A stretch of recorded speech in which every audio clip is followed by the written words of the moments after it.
Good health is not just a personal asset, it's a business asset.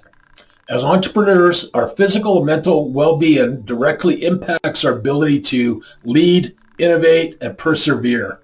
Integrating health and wellness into our daily routines is a strategic investment in our business success. So today we're joined by Emmaly Livino, a notable personal fitness trainer who's transformed countless lives through her fitness and wellness guidance. She's going to share insights on how health and wellness can boost your business performance. Enjoy.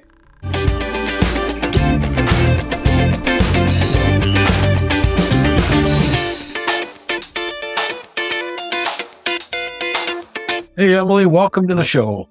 Thanks for having me, Greg. It's great to be here. Thank you. Yeah, excellent. So as I mentioned during our introduction to this episode, you're a personal fitness trainer who's made a significant impact on the lives of many, many people. And you've done it through your innovative approach to fitness and wellness. So, Emmaly, this is a business show. So how do you see the intersection of health and entrepreneurship? And what kind of advice would you give to business owners looking to improve their overall health? Well, I see health as such an important component of being an effective business owner or effective at anything, because as you know, Greg, the number one asset anyone has is their health. So always my commitment and recommendation to people, especially business owners, is to prioritize and schedule that time for yourself to make that commitment to whatever that is, to your workout, to eating healthy. And if you find that you're struggling, like most people do, which is why I'm here, to do that on your own, then seek a coach, much like how you would seek a business coach to help you grow your business. My work is not so different. It's to help coach people to take care of themselves, because most people will put others before themselves, or your business's needs before yourself, but your business is going to suffer if you're suffering. Because what happens if you lose your health to the point where you can't do everything that you do in a single day? One of my favorite analogies when it comes to how to think of your health is if you think of it as a bank account. And a lot of times, like similar to what you were saying, people will withdraw from their health account without even having any idea how much is left, what they're investing and putting in to their health account. So you really only have so much that you can spend, but people tend to withdraw more than they deposit. And every time you exercise and then you continue doing that every single day, kind of like a compound effect of interest, your body accumulates all of the effort that you make and putting into, like, even if it's a half an hour a day, you do a half an hour every single day, that does have a compound effect. And your body will remember that more than just, say, if you were to work out 1 hour once a week. And that's really not enough. And that's just one aspect of health. What are some of the typical challenges that your clients typically face when they're coming to you asking for your help? Well, most people, by the time they're looking for help, there's something wrong. And pain is often one of those things that people experience, whether it's from an injury, from surgery, even chronic strain, which is a little bit different than an injury. But in some way, people are experiencing pain, and their pain might be, I'm just not able to do the things I used to do 20 years ago. That's also a different type of pain. So whether it's ego pain. Yeah. And so usually when people are seeking my advice, or they're willing to sit down and have a conversation about their health and consider working with me, or, consider seeking help with their health, they've got an idea that it could be better. So Emmaly, the show is Top Dog Tips. And I typically ask my guests to provide 3 tips for, again, business owners and entrepreneurs. And in your case, what would be great tips for seeking the services of a personal trainer like yourself?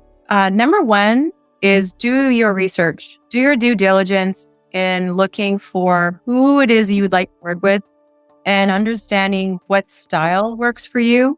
There are drill sergeants out there. If you know that you need someone yelling at you and making you do things, that's not my style. If you're looking for someone that is encouraging and supportive and informative, that is definitely more up my alley and how I like to approach working with my clients.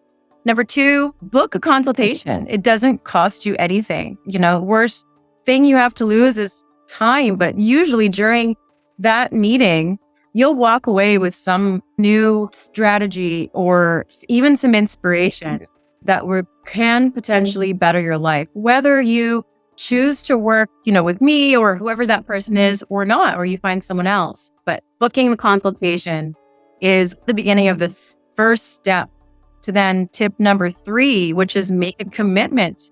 You've taken the time to think about who you want to work with. You need help. You're actively looking. And then when you find someone that meets your style, just commit, just do it. Like what Nike said, just do it. And you won't regret it. You're going to have somebody in your back pocket that is supporting you. So what I'm hearing is first one is you do your due diligence, interview different trainers to make sure that there's a fit with what you're looking for and what they can provide. The second one is book a consultation. Get off your butt and go out and talk to somebody, put your thoughts into action. And you know what? The third one is make a commitment to yourself. And like your Nike commercial, just do it. Again, you know what?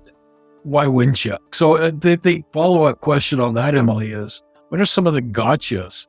What would make me a better consumer of personal training services? Again, if you haven't really taken the time to research, who's out there, what's out there, you may end up having a negative experience. I actually have had some clients that recall their previous experience with other trainers and it wasn't positive, and it can kind of put a bad taste in your mouth with health, which is unfortunate because it's really something that is worth investing in. But sometimes when you do end up working with someone that doesn't actually jive with you, it can have that sort of the opposite effect that you're going for. So again, make sure you take the time to choose. Don't feel like you have to go with anything just because there's options in front of you. Or the ability that I have is to really be present with my clients. There's no distractions. I'm not having to meet any type of quotas. That's what happens when you're working under like these big box facilities.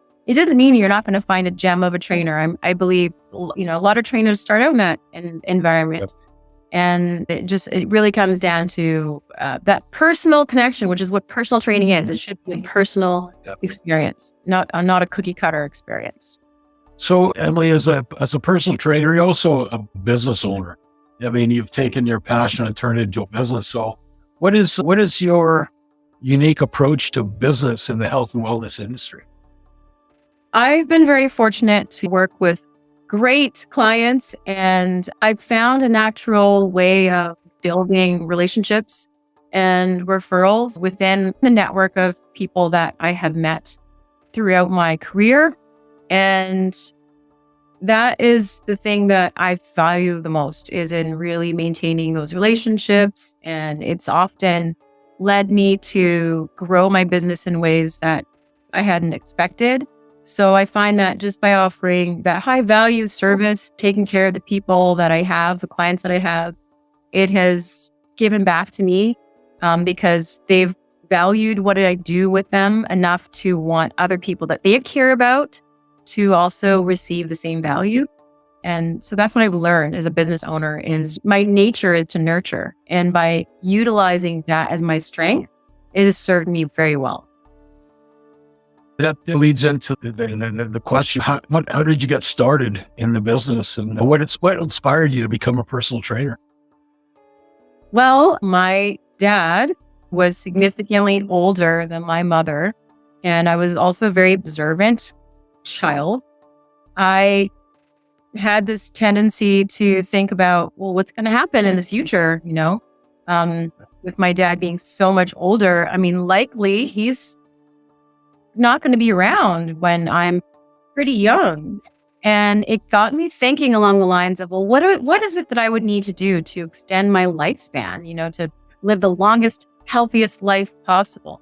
And I witnessed firsthand what it looked like when my dad stopped exercising. It was very drastic in how it affected his health. And so I put two and two together and just became very interested in longevity and learning about how to live a good quality of life. And so that's what got me into kinesiology.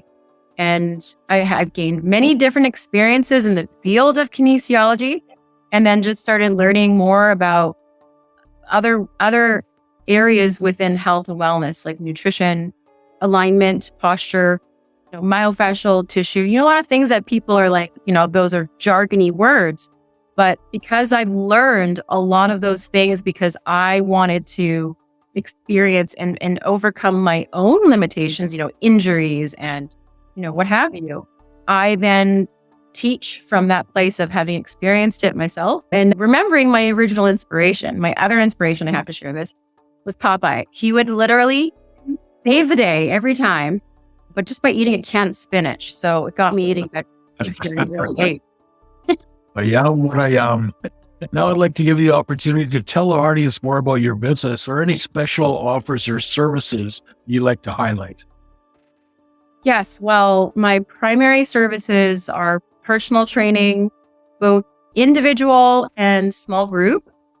And another aspect that I offer is Qigong therapy, which is utilizing shamanic Chinese medicine knowledge and wisdom and practices that can address imbalances in the body that are not just physical. Sometimes there can be emotional trauma or stagnation that causes physical expression. So this is another service I offer, which is more like a very passive experience. You're not necessarily showing up and sweating. And I like offering both of those services because they're very complementary. The other service I offer is corporate wellness, working with an organization to offer high quality service for employees of a company that really values health. People, how would our audience get a hold of you, Emmaly? Well, best way to get a hold of me is by phone, and you can call me. You can send me a text message. I have my phone with me at all times, so that's the best way to reach me. You can send me an email, and I can also be found on LinkedIn. Emmaly, thank you for sharing your insights and experiences with us today.